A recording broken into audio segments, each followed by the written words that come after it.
शाम का समय था। उसी गांव की गली में एक शराब की दुकान थी। उसी शराब की दुकान पर एक रमेश नाम का आदमी जाता है और वहाँ से शराब की एक बोतल खरीद करके ले आता है। कहते हैं नशा धीरे धीरे आदमी को ख़त्म कर देता है, लेकिन नशे में डूबा आदमी यह बात जब समझता है जब वह अपना बहुत कुछ बर्बाद कर देता है। बस आखिरी रात आज पीऊँगा, उसके बाद इस शराब को कभी हाथ नहीं लगाऊंगा। बस आज पीऊँगा। अरे रमेश, आज तुम फिर से पी करके आए हो। ये क्या हाल बना रखा है आपने? आपको अपना शरीर भी नहीं दिखता, ना ही गरीबी।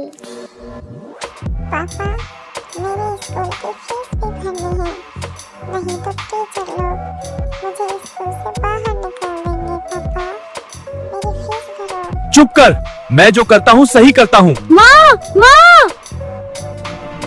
ये तो बच्चा है, सही तो कह रहा है आपसे। आप तो पी कर के आ जाते हो। आपका तो रोज रोज का यही ड्रामा हो गया है। चुप कर, फालतू बोलता है।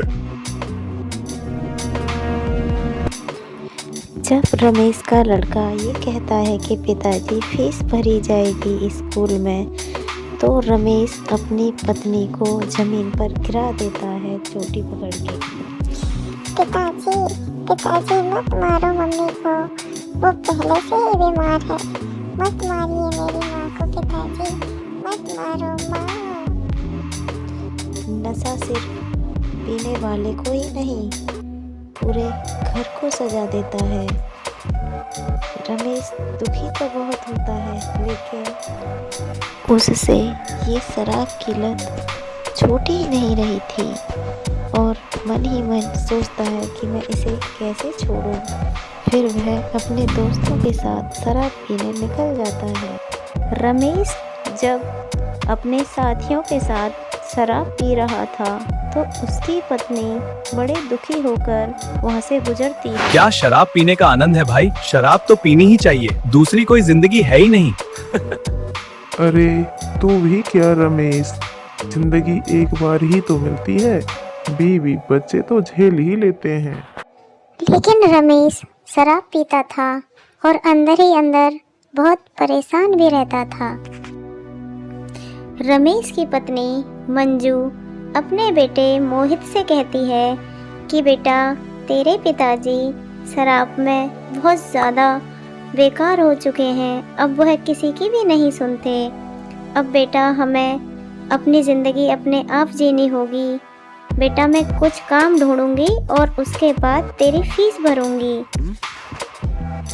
मोहित बेटा, अपना ध्यान रखना।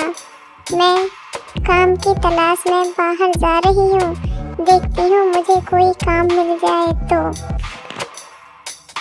फिर मोहित अपनी माँ से कहता है, माँ कोई बात नहीं है माँ, मैं पढ़ाई नहीं करूँगा माँ, तुम मत जाओ बाहर माँ, मत जाओ।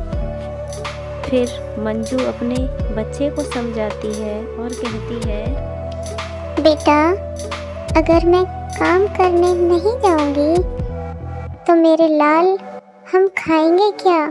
तेरे पापा तो सारे दिन दारू के नशे में पड़े रहते हैं। यदि मैं बेटे काम पर नहीं गई तो हमारे घर का गुजारा कैसे होगा बेटा? अभी तुम बहुत छोटे हो, जब तुम बड़े हो जाओगे, जब मैं घर पर रहा करूंगी, तब तुम काम करना। मंजू अपने बेटे को समझा करके और फिर काम की तलाश में निकल जाती है। थोड़ी देर बाद मंजू को एक सेठ का घर दिखता है और उस घर के पास मंजू खड़े होकर के यह सोचती है कि शायद मुझे इस घर में काम मिल जाए। वह ये सोच ही रही थी, अचानक उसके मन से ख्याल आता है कि क्यों ना मैं इस घर के मालिक को आवाज मारूं।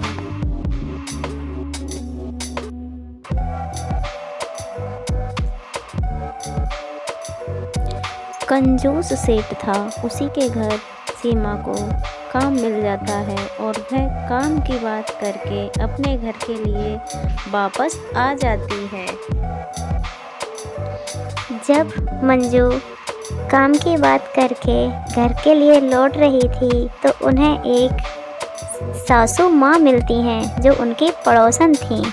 उनसे वह मंजू बोलती है, अरे माँ जी, आप कहाँ जा रहे हो? फिर सासू माँ कहने लगती है, अरे बेटा, मैं तो तेरे ही घर गई थी और मैं ये कह रही थी कि वह रमेश इतनी शराब पीकर आता है कि उसे ना ही तो अपने बेटे का ख्याल है, ना ही बीबी का, ना अपना ही ख्याल है। शराब पी करके उधर नाली में पड़ा है, उसे उठा लाओ। इन्होंने तो माँ जी हमारी नाक में दम करके रखा है, ना तो खुद ही चैन से जीते हैं और ना हमें ही जीने देते हैं। बेटा, मैंने तुम्हें कुछ समय पहले भी समझाया था और आज फिर समझा रही हूँ। मैंने पहले आपसे ये कहा था कि इस पृथ्वी पे सिर्फ एक ही तत्वदर्शी संत हैं। आप उनसे नाम दीक्षा ले लो और उनकी परमात्मा की दया होगी तो रमेश की दारू छूट जाएगी। मेरे घर में पहले ऐसा ही होता था, कभी मेरे हस्बैंड शराब पीते थे तो कभी बेटा। जब से हम संत रामपाल जी महाराज जी की शरण में गए हैं, तब से ना तो कोई हमारे घर में शराब पीता है, ना कोई और गलत चीज़। और जब से हमारी आर्थिक स्थिति भी सुधर गई है बेटा, क्यों ना आप एक बार सत्संग सुनकर अवश्य देख लें। माँ जी, ना जाने कितने बाबाओं के पास जाकर हार चुकी हूँ मैं। ना तो मेरे पास अब इतने पैसे बचे हैं बाबाओं को देने के लिए, ना ही कुछ और। अब मेरे बस की नहीं है, मैं कहीं नहीं जा सकती क्योंकि हमारे पास अब पैसे नहीं हैं, खाने तक के लिए पैसा नहीं बचा। अरे बेटा, वहाँ कोई पैसा नहीं लगता, वहाँ बिल्कुल फ्री में नाम दीक्षा दी जाती है और वह भी परमात्मा बिल्कुल फ्री देते हैं, 1 रुपए का भी खर्चा नहीं है। यदि आपकी इच्छा हो तो कल मेरे साथ चलना, पहले ज्ञान सुनो फिर सत्संग में जुड़ो। अच्छा माँ जी, एक बार मैं रमेश से पूछ लेती हूँ, यदि वो तैयार हो जाएंगे तो मैं कल आपके साथ सत्संग में ज़रूर चलूँगी। वह दोनों आपस में बात करके और अपने अपने घर चली जाती हैं। मंजू रमेश से कहती है, जैसे ही रमेश शाम को घर आता है तो उसकी पत्नी बड़े प्यार से रमेश से कहती है, अरे रमेश, तुम आ गए, हम तुम्हारा ही इंतज़ार कर रहे थे।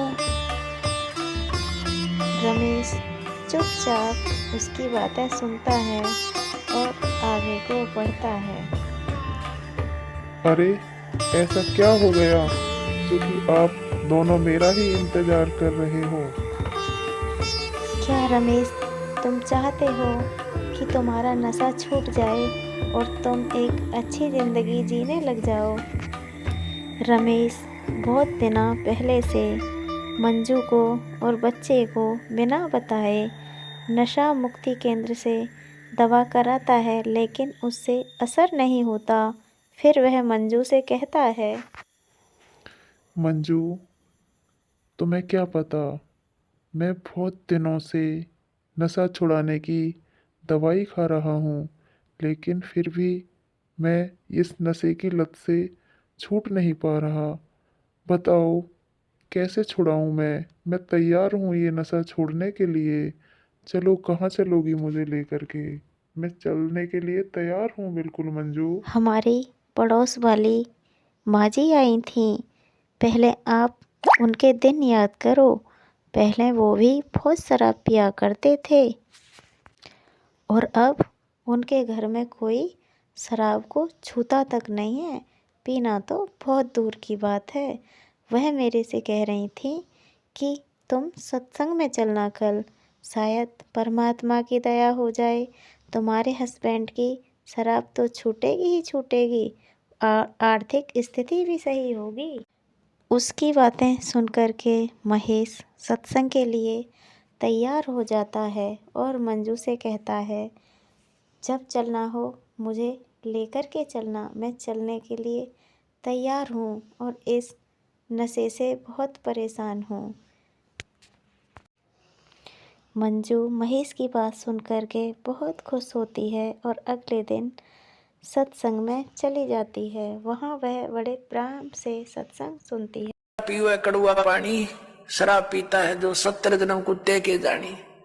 आज तक टिट्टी पाक रहा, गुट्टी ला के होटलों में बैठ के मौज मारा, फिर कुत्ता बन के गंदी नाली के जल को पिया करेगा। ले अब तेरी मदिरा ये बन गई।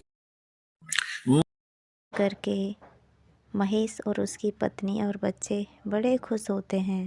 फिर वह उस दिन के बाद नाम दीक्षा लेता है और फिर कभी शराब से हाथ नहीं लगाता।